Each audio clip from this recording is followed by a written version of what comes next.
Nah, kali ini kita akan mencoba menilai seberapa pantas diecast ini untuk kalian beli. Oke?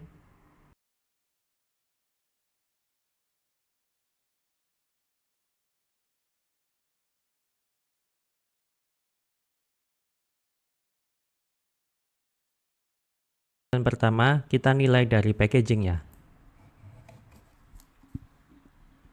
Pada diecast ini seperti yang kita lihat pada video tersebut, di bagian atas tertulis nama diecast ini yaitu LB Silhouette Works GT 35 GTRR. Terus kemudian untuk diecast ini sudah disediakan mika sebagai pembungkusnya. Jadi kita udah nggak perlu lagi mencari kotak mika di luar.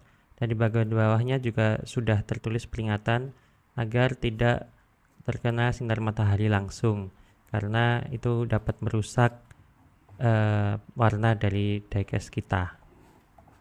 Terus kemudian ayo kita buka bungkus luarnya. Untuk bungkus luarnya sendiri di bagian backgroundnya itu tertulis LBWK Imagine all the people living life in peace, yang merupakan slogan dari LBWK. Di bagian belakangnya juga tertulis sama seperti itu persis. Kemudian ayo kita buka covernya dan kita mulai penilaian kedua, yaitu dari permukaan. Yang kita maksud dari permukaan di sini adalah kita akan mencari apakah ada cacat produksi, seperti misalnya catnya yang nggak benar, habis itu stikernya yang lokasinya salah atau melenceng, ataupun kadang ada typonya, ada salah ketiknya. Di bagian ini kita bisa melihat di bagian kiri mobil itu semua masih aman, nggak ada yang typo, nggak ada yang salah tempat, cuma ada sedikit cat yang tidak rapi di bagian kaki mobilnya yang di bagian hitam itu. Untuk di bagian ban juga nggak ada masalah. Kemudian kita lihat bagian belakangnya, semua masih seperti aslinya. Kalau ingin tahu yang aslinya bagaimana, itu bisa lihat di video sebelum ini. Itu saya membandingkan antara real car-nya dengan diecast-nya. Untuk lampu nggak ada masalah, termasuk juga untuk exhaust-nya, stiker aman, dan juga bagian rear wing-nya, wing belakangnya juga aman. Di situ kita bisa lihat motifnya, motif karbon untuk bagian rear wing-nya, sayap belakangnya. Kemudian di bagian samping kanan kurang lebih sama seperti yang di sebelah kiri, nggak ada masalah. Semuanya di posisi yang benar, termasuk untuk stikernya, decalnya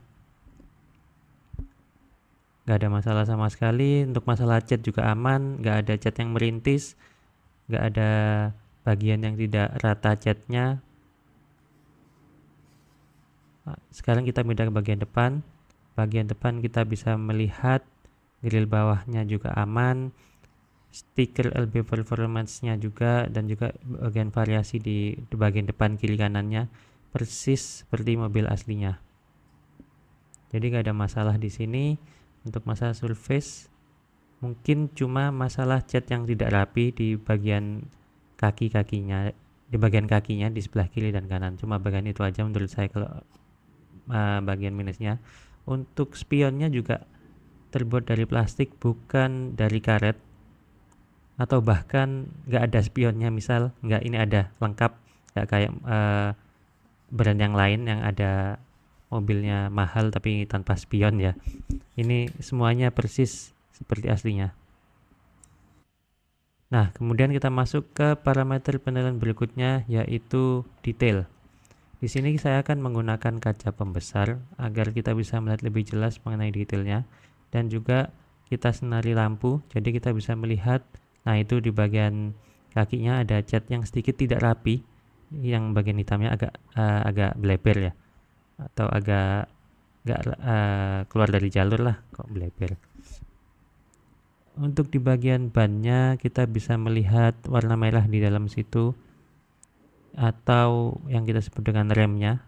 Remnya juga terpasang dengan jelas di sana, warna merah, sangat mendetail sekali, termasuk stiker di bagian ban juga ada. Nah, itu bagian atapnya di mobil aslinya terbuat dari karbon. Di sini di mobil ini itu motif saja yang karbon, tapi kalau teksturnya nggak ada, teksturnya sama semua, jadi cuma motifnya aja. Di bagian belakang juga nggak ada masalah.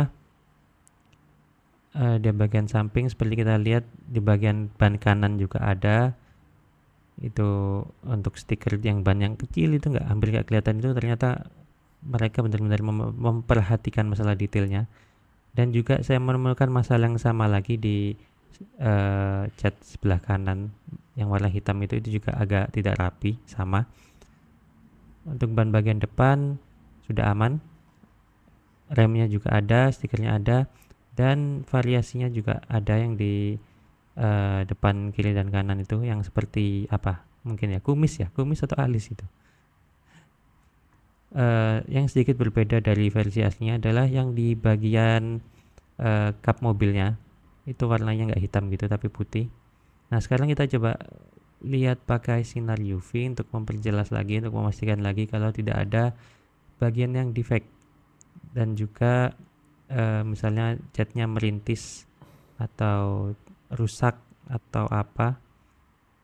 Nah, seperti kita lihat di sana nggak ada masalah sama sekali, malah kita bisa melihat bagian kiri kanannya itu yang tadi defect catnya warna hitam sedikit bleber, yang sedikit tidak rapi itu. Nah, di bagian belakang juga nggak ada masalah, begitu pula ketika kita lihat di bagian sampingnya semua sempurna. Untuk cat warna putihnya, nah itu bagian bawah hitamnya, nah kelihatan kan itu agak rapi, jadi kelihatan agak aneh gitu. Bagian depan aman. Oke, setelah kita lihat ini adalah penilaian berdasarkan pribadi saya. Yuk kita lihat penilaiannya. Jadi secara keseluruhan mobil ini sangat pantas untuk dibeli. Untuk masalah harga, sebenarnya mobil ini harganya 10.000 yen atau 1,1 juta. Makanya itu kenapa saya memberi penilaian untuk harga itu 8. Karena menurut saya itu agak mahal, sedikit lebih mahal sih menurut saya. Mungkin karena dia memanfaatkan ini merek eksklusif dari LBWK, makanya harganya segitu. Tapi untuk bagian lainnya saya berikan nilai 9. Terima kasih. Sampai bertemu di kesempatan selanjutnya.